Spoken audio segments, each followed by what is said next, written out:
Ele não nos deixa nem nos abandona. Olha a provisão de Deus na vida de Elias. Ele manda um anjo para que venha sustentá-lo. Ele come, bebe, mas ele volta a deitar de novo, porque ele não estava bem. Ele estava decepcionado, porque o que ele queria que acontecesse não aconteceu. Porque Elias não estava conseguindo ver o que estava acontecendo no mundo espiritual. E aí o versículo 7, o anjo do Senhor voltou, tocou mais uma vez e disse: levante-se e coma um pouco mais, do contrário não aguentará a viagem que tem pela frente. Elias se levantou, comeu e bebeu, e o alimento lhe deu força para uma jornada de 40 dias e 40 noites, até o monte Sinai, o monte de Deus. Ali encontrou uma caverna, onde passou a noite. Mais uma vez ele querendo se esconder, né? Mas é interessante nós refletirmos aqui que em todo tempo Deus não abandonou Elias. É interessante refletirmos também que em momentos difíceis de deserto que nós passamos, o inimigo das nossas almas vai fazer de tudo para que nós venhamos pensar que Deus nos abandonou, que Deus perdeu o controle da situação, que nós estamos sozinhos. Amém?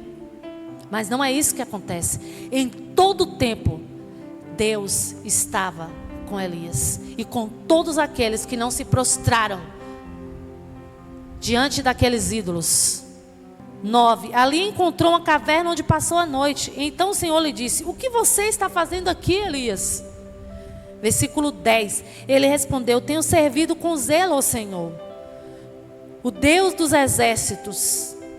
Contudo, os israelitas quebraram aliança contigo, derrubaram teus altares e mataram os teus profetas.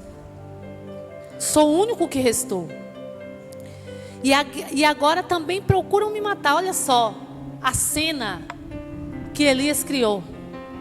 Todo mundo morreu, Senhor, só tem eu. E agora Jezabel quer me matar. Me mata, Senhor, porque eu não quero morrer pelas mãos dos teus inimigos. E aí, versículo 11: saia e ponha-se diante de mim no monte, disse o Senhor. E enquanto Elias estava ali, o Senhor passou e um forte vendaval atingiu o monte. Era tão intenso que as pedras se soltavam do monte diante do Senhor. Mas o Senhor não estava no vento. Depois do vento houve um terremoto, mas o Senhor não estava no terremoto. Depois do terremoto houve fogo, mas o Senhor não estava no fogo. E depois do fogo veio um suave sussurro. Quando Elias o ouviu, cobriu o rosto com a capa, saiu e ficou na entrada da caverna. E uma voz lhe disse: o que você faz aqui, Elias? Ele respondeu outra vez: tenho servido com zelo ao Senhor, o Deus dos exércitos. Contudo, os israelitas quebraram aliança contigo, derrubaram os teus altares e mataram todos os teus profetas. Sou o único que restou, e agora também procuram me matar. Mais uma vez ele repete a mesma história, mesmo experimentando mais uma vez de um sobrenatural de Deus, amados. Às vezes as lutas, elas vêm ofuscar a nossa fé. Parece que nós ficamos cegos, que a gente não consegue ver a ação de Deus em nossa vida, amados. E nós temos uma impressão errada de que nós estamos sozinhos, de que a nossa oração não está sendo ouvida, de que Deus nos desamparou. Amém? E aí, olha só, então, versículo 15, então o Senhor lhe disse: volte pelo caminho por onde veio e vá para o deserto de Damasco. Quando chegar lá, unja a Azael para ser rei da Síria. Depois unja também Jeú, neto de Ninsi, para ser o rei de Israel. E unja Eliseu, filho de Safate, da cidade de Abel, Meolá, para substituir você como meu profeta. Quem escapar da espada de Azael será morto por Jeú. E quem escapar da espada de Jeú será morto por Eliseu. No entanto, preservei 7.000 de Israel, que nunca se prostraram diante de Baal e nem o beijaram. Olha só. Elias achou que apenas ele estava fugindo da morte e que todo mundo havia abandonado o Senhor. Sabe quando a gente pensa que a gente está sofrendo mais do que todo mundo? E é uma impressão errada, porque tem gente sofrendo muito mais do que você. E Deus não vai permitir que você passe por coisas que você não tenha condições de suportar. Como diz o ditado, Deus dá o frio conforme o cobertor.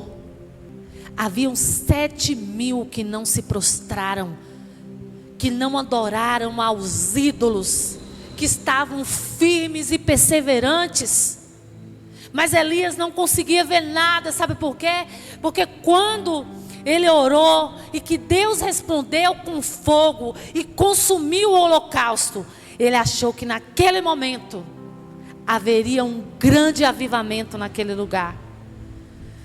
Mas os planos de Deus não são os nossos planos. Os pensamentos de Deus também não são os nossos. No livro de Jeremias, no capítulo 29, abre aí para a gente ler. Versículo 11 diz assim, olha, 29:11. Porque eu sei os planos que tenho para vocês, diz o Senhor. São planos de bem e não de mal, para lhe dar o futuro pelo qual anseiam. Amém. Porque eu sei os planos que tenho para vocês. Planos do bem. Os planos que Deus tem para nós, amados, são maravilhosos. São coisas que vão deixar você de boca aberta. Não desista no meio do caminho. Não vá para o deserto. Volte. Não entre em uma caverna, porque dentro da caverna você não vai ter uma visão daquilo que Deus tem para você. Uma certa vez onde Abraão estava desanimado, porque até então o filho da promessa não havia chegado. E ele estava dentro da sua tenda, com a visão pequena. E Deus disse para Abraão: Abraão, saia da sua tenda. E Abraão saiu. E ele disse: Abraão, olhe para as estrelas do céu. Você pode contá-las? E Abraão disse: não, impossível contar as estrelas do céu. E Deus disse para ele: assim será a tua descendência. Mas para que Abraão tivesse aquela visão, foi preciso que Abraão saísse de dentro da tenda. Enquanto você estiver dentro de uma caverna, enquanto você estivesse direcionando para o deserto, onde Deus não te mandou, você não vai conseguir entender os planos de Deus para a tua vida.